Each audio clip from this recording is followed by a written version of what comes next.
Hello everyone! In this video you will learn all about the 3 nasal sounds in English. There are 3 nasal sounds. First we have second and the third nasal sound is I know the last 2 sound very similar. We'll have a look at them in detail so you know exactly what the difference is. So, how are the 3 nasal sounds formed? Let's have a look at first.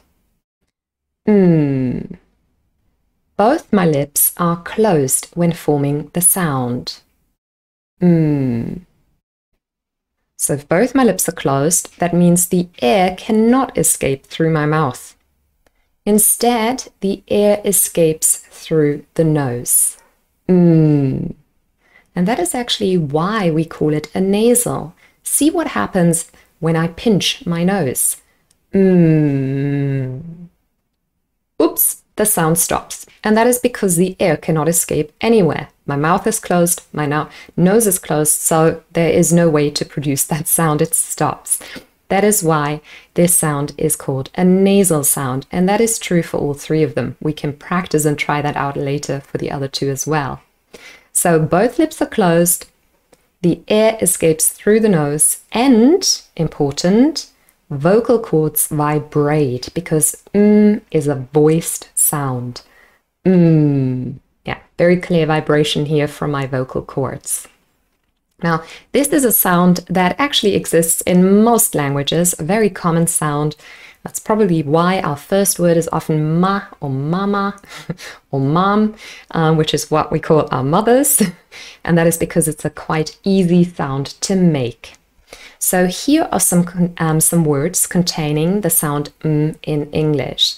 We have mother, summer, them. So you can see the sound in the different positions in these words. And the typical spelling is either just the letter M or sometimes also the letter double M. So you can have both spellings and they're usually represented by the sound Now, what about our second nasal, How is formed? First of all, the lips are a little bit open. So it's not full closure like with the first nasal. Lips are a little bit open. Secondly, the tip of the tongue touches just behind our teeth. So just behind your teeth. But there's not a sudden release like we would have with t, where the tongue actually is in the same position. Instead, we keep the tongue there and the air escapes again through our nose. And if we do our little test again, again, it's a nasal. Definitely, the air escapes through the nose and our vocal cords vibrate because all of our 3 nasals are voiced consonants. Let's have a look at some example words for We have, for example, the word no, funny, can, and also in the word ni. All of those words contain the nasal and the typical spelling is N, double N, or sometimes KN, but the K is silent. So the sound is just We don't say kn, no, just You know that, for example, the word know, I know something, ni, knowledge, etc. There are quite a lot of words actually in English with the spelling pattern KN.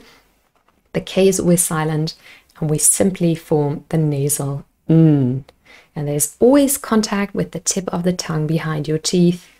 Air escapes through the nose. Now this is important to remember because we're going to have a look at our last nasal, and if you only hear this, especially through a microphone, you might think they are identical, but they're not.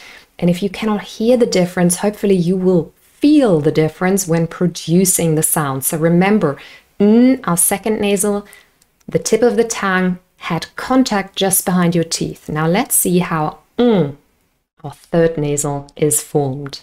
So here, we have to move our tongue back because this nasal is formed at the back of our mouth. And you can see this in the diagram. I pointed to the place. You can see our tongue, quite a big muscle.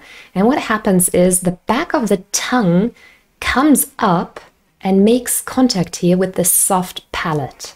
And actually it forms closure here. So my mouth is open. The tongue, the back of the tongue moves up, forms a closure with the soft palate. The air, again, escapes through my nose and the vocal cords vibrate. So it's quite a different experience and it feels different forming this nasal compared to the second one where the tip of our tongue was touching just behind our teeth. That is not the case with this nasal sound. My tongue, the tip of my tongue is actually free. There's no contact. It's right at the back of my throat, of my mouth. And again, we can do our little test. The sound stops because it's a nasal. Air definitely escapes through our nose. And vibration, definitely a voiced consonant, a voiced nasal sound, and the official description is it's a voiced velar, nasal velar, because that is the place where it's formed. Let's have a look at some example words. Some words containing are sing, thing, bring, going, and think.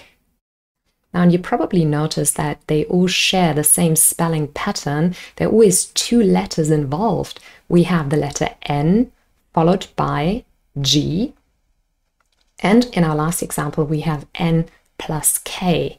The K here is actually pronounced think. But in all the other words, N, G, the G is not really pronounced. We don't say sing. It's just sing, sing, thing, bring. So both of those letters together form this nasal, this third nasal with the little tail. Sometimes people also call it the NG sound because the spelling is usually NG. Now, with all of our sounds, of course, there are minimal pairs. And remember, minimal pairs are pairs of words where everything sounds exactly the same. They have the same amount of syllables, the same amount of sounds. There's just one difference of sound in the same position. And that is why it's really important to get them right, because if you say the wrong sound, you say another word with a totally different meaning. So here we have some minimal pairs for and So our first nasal, where the tip of the tongue was touching behind our teeth, and this third nasal, formed at the back of the mouth. So let's have a look at these words. I'm going to read them out loud.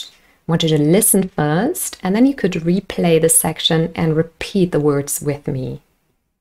Sin, sing, sun, sung, win, wing, ran, rang, ton, tongue. If you can't hear the difference, and it might be a bit difficult to hear in the video through the microphone, I would encourage you to practice saying these words because I can feel the difference very clearly. Now, I also hear the difference, but that is because my ear is really attuned to these two different sounds. It's trained to hear the difference, so it's a little bit easier for me. However, there's a very clear difference in the way the two sounds are formed. So when I concentrate on my articulators, especially on the movement of my tongue, sin, sing, very different movement. The first word has contact, the tip of the tongue has contact with the palate just behind my teeth on this alveolar ridge. Sin, but in sing, the tongue moves back, the tip of the tongue is free, and the closure is right at the back of the mouth. So I encourage you to practice those words, and hopefully it will become easier for you to hear and to feel the difference with those two sounds.